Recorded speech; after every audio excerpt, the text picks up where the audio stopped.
মই আপোনালোকক স্বাগতম জনাইছো। দৰ্শকৰ আজি মই আপোনালোকৰ ওচৰলৈ অসমৰ লগতে দেশ বিদেশৰ বিভিন্ন ধৰণৰ খবৰ লৈ আহিছো। খবৰকেইটা খুবেই গুৰুত্বপূৰ্ণ, গতিকে ভিডিঅ'টো অলপো স্কিপ নকৰাকৈ শেষলৈ চাই যাব। নিতৌ এনে ধৰণৰ খবৰ পাই থাকিবলৈ আমাৰ চেনেলটো ছাবস্ক্ৰাইব কৰি ৰাখিব আৰু এটা কৰি লাইক কৰি আমাক উৎসাহিত কৰিব। আহক এতিয়া আমি ভিডিঅ'টো আৰম্ভ কৰোঁ। আজি আমাৰ প্ৰথম খবৰটো এটা গুৰুত্বপূৰ্ণ খবৰ, এটা বিগ ব্ৰেকিং নিউজ। সমবায় সমিতিৰ হাজাৰ হাজাৰ সদস্যক সকাহ দিব চৰকাৰে। পুনৰ ৰাজ্যৰ সমবায় সমিতিসমূহক আৰ্থিক সাহায্য দিবলৈ সাজু হৈছে চৰকাৰ। যাৰ বাবে সমবায় সমিতিসমূহে কেনেকৈ কৰিব লাগিব আবেদন। এই সুবিধাৰ বাবে 24 ডিচেম্বৰৰ ভিতৰত সমবায় সমিতিসমূহে কৰিব লাগিব আবেদন। আজিৰ পৰা ৰাজ্যৰ সমবায় সমিতিসমূহে কৰিব পাৰিব আবেদন। অসম সমবায় সমিতি আইনৰ অধীনত পঞ্জীয়নভুক্ত সমবায় সমিতিয়ে কৰিব পাৰিব আবেদন। এই আঁচনিৰ বাবে নিয়মিত বাৰ্ষিক সাধাৰণ সভা অনুষ্ঠিত কৰা সমবায় সমিতিকহে যোগ্য বিবেচনা কৰা হ'ব। এই আঁচনিৰ বাবে www.farcs.assam.gov.in ৱেবছাইটত গৈ কৰিব পাৰিব আবেদন। আজি মই পৰৱৰ্তী খবৰটো এটা গুৰুত্বপূৰ্ণ খবৰ, এটা বিগ ব্ৰেকিং নিউজ। বিয়া নাপাতিলে পাব পেঞ্চন, মাহিলী 2750 টকাকৈ দিব চৰকাৰে। হয় দৰ্শকসকল, বিয়া নকৰা লোকসকলক মাহিলী 2750 টকাকৈ দিব চৰকাৰে। 45 বছৰ হ'লেই অবিবাহিত পুৰুষ মহিলাই লাভ কৰিব এই ধন।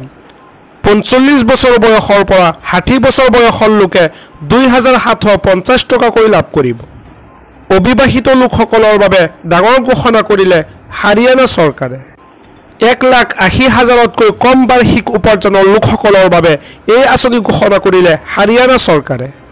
45 বছৰ পাৰ হৈ যোৱা যুৱক যুৱতীয়ে বিয়াত নবহিলে মাহিলী 2750 টকাকৈ দিব হাৰিয়ানা চৰকাৰে।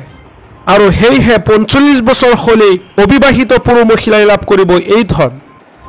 ইয়াৰ পৰৱৰ্তী খবৰটি খুবেই গুৰুত্বপূৰ্ণ, এটা big breaking news.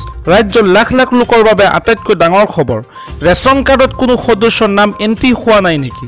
Ration card থকা আৰু নথকা লোকসকলে শীঘ্ৰেই কৰি লওক এইকেইটা কাম। ৰেচন কাৰ্ডৰ লাখ লাখ হিতাধিকাৰীৰ বাবে আহি গ'ল নতুন খবৰ। ৰেচন কাৰ্ডত আপোনাৰ কোনো পৰিয়ালৰ কোনো সদস্যৰ নাম অন্তৰ্ভুক্ত হোৱা নাই নেকি? পৰিয়ালৰ প্ৰতিগৰাকী সদস্যই লাভ কৰিব বিনামূলীয়া ৰেচন। পৰিয়ালৰ লগত নাম নথকা সদস্যৰ নাম অন্তৰ্ভুক্ত কৰিব পাৰিব ৰেচন কাৰ্ডত।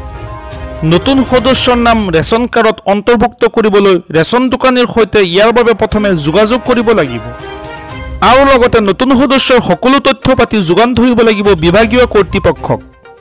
নতুন সদস্যৰ বাবে Aadhaar card, PAN card, voter card থকাটো বাধ্যতামূলক কৰা হৈছে। নতুন সদস্যৰ নাম ভৰাবলৈ অনলাইন যোগেও কৰিব পাৰিব আবেদন।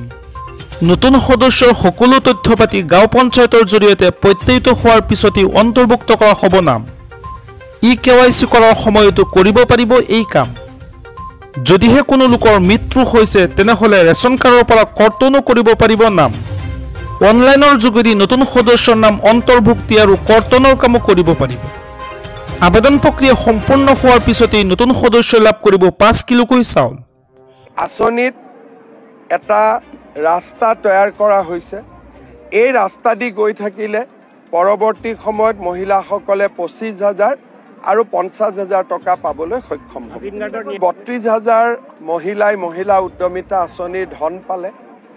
এই আঁচনিত এটা ৰাস্তা তৈয়াৰ কৰা হৈছে। এই ৰাস্তা দি গৈ থাকিলে পৰৱৰ্তী সময়ত মহিলাসকলে 25,000 আৰু 50,000 টকা পাবলৈ সক্ষম হ'ব। 32,000